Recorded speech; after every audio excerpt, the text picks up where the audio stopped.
Okay, good day po. This is the part 2 of the Chevrolet Colorado brake system checking. So, after natin ma-jack using crocodile jack, naglagay po tayo ng 4 na jack stand po para safe naman po tayo. So, remind po sa lahat ng nagtatanggal ng gulong, naglilinis ng brake system, nag-check ng suspension. So, paki-jack stand na lang po ng maigi po. Then, para safety po tayo. Tapos yung gulong, pag natanggal natin, ilagay natin sa ilalim.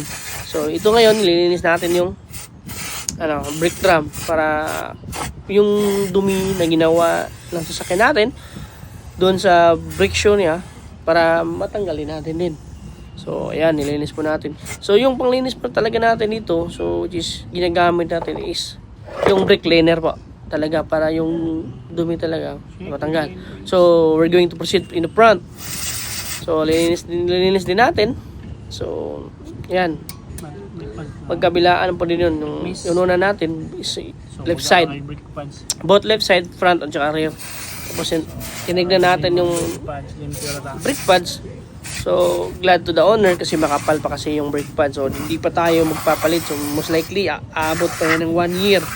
Or 2 years pag hindi masyado ginagamit ng may-ari yung sasakyan, but most likely pag ginagamit ng maigi, so mabilis talaga yung maubos yung brake pads natin sa harap.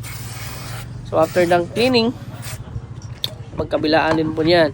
So check natin yung suspension. So yan, nilinis po natin ng maigi using po the brake cleaner po. Sa lahat po na nang gumagawa nito, please use